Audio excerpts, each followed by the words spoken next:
Hello বন্ধুরা, তোমরা সবাই কেমন আছো? আশা করি ভালো আছো। যারা ভাবছেন বরবটি বা লাফা চাষ করবেন, তো দ্বিগুণ ফলন পেতে আমার এই ভিডিওটা লাস্ট অবধি দেখতে থাকো। এরকম ফলন হবে আপনাদেরও। তো আপনারা কি কি ব্যবহার করবেন?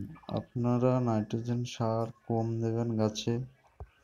তো আমি যে ওষুধের নামটা বলবো, তো সেই ওষুধটার মধ্যে নাইট্রোজেন আর অক্সিজেন 2% রয়েছে।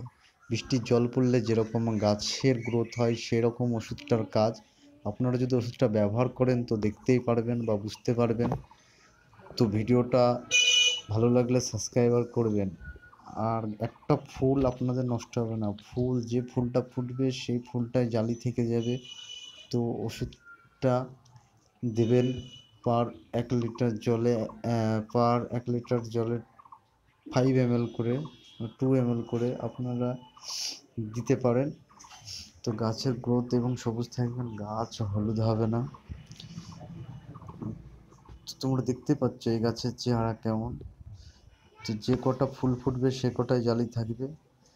তো বন্ধুরা, এই ছিল ভিডিওর আরও বিশেষ কিছু যদি ভিডিও তথ্য জানার দরকার থাকে তো আমার এই চ্যানেল সাবস্ক্রাইবার করে রাখবেন।